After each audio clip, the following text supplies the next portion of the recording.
This demo is about the new DVCS capabilities of the Helix platform. Getting started with Helix DVCS features is fast and simple. Install the software, create a new folder, and issue a single command, P4 init. The folder is now a local repository with its own personal server.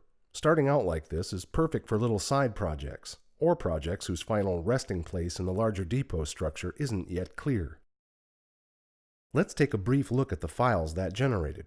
The configuration file contains information familiar to seasoned users, while the helpful ignore files keep the noise down when running commands. The P4 root folder is more interesting because this is where your new personal server files are located. That's all the power of the Helix versioning engine, now local. So let's do a little work. After adding a new file, we can execute a status command to see that the system recognizes it as new but not yet versioned. We can add it to the work for our next commit with the reconcile command. Reconcile is a great time saver because it adds new files, deletes removed files, and prepares modified files all with a single command. The submit command then commits it all. So this is classic DVCS workflow. Work directly on your files, reconcile any changes, and commit your work locally as often as you like in your own private sandbox. But what if you need to switch between different tasks? The switch command shows our current branch, the only branch in our new repository. After quickly making another sample file, we can create a new dev branch and switch to it with a single command. The switch command also lets us list all the branches and confirm that we're working in dev. Listing the directory contents might give you a moment's pause, however, because it seems we're missing the file just created. But there's no cause for alarm. The in-place branching technology automatically saves your work when switching, so you won't lose any progress on any task.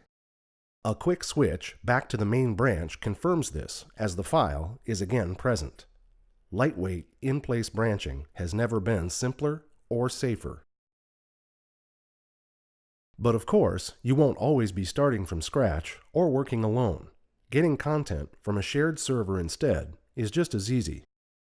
All we have to do is make a new folder and clone from an existing server. And note well, unlike other DVCS systems, Helix lets you clone any part of an existing server. If all you need is a single folder, you can clone only that folder. A quick check of a file history shows we've brought down all revisions. But it's worth mentioning clone supports limiting the operation by depth. So-called shallow clones greatly reduce load generated by continuous integration, testing, and delivery systems. Just like before, we enjoy classic DVCS workflow. We make a quick edit, reconcile all changes with one command, and submit.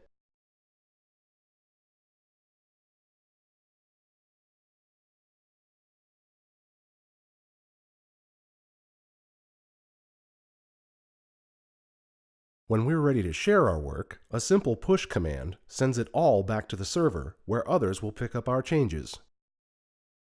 For example, we can see the new work immediately in the Helix Visual Client P4V, so developers not using DVCS won't know the difference. In case you're wondering how it knows where to send the work, that's accomplished through the new Remotes feature. We can list the remotes defined for this repository and see that cloning automatically created a link back to the origin for us. You can create other remotes as well for more advanced sharing. Server admins can relax. These new DVCS operations are disabled by default, and users still need the right permissions for any of this to work, so security is airtight as always. When you're ready for fetch and push, enable them at the server and you're all set. Users can start enjoying DVCS features with existing content. And unlike other systems, admins enjoy all the benefits of centralized management, threat detection, and everything else Helix brings to the table, including complete traceability with object signatures to establish audit trails. In conclusion, the new DVCS features of the Helix platform provide everything developers love: freedom, flexibility, and simple workflow built from the ground up for the enterprise. Thank you for your time in watching this video.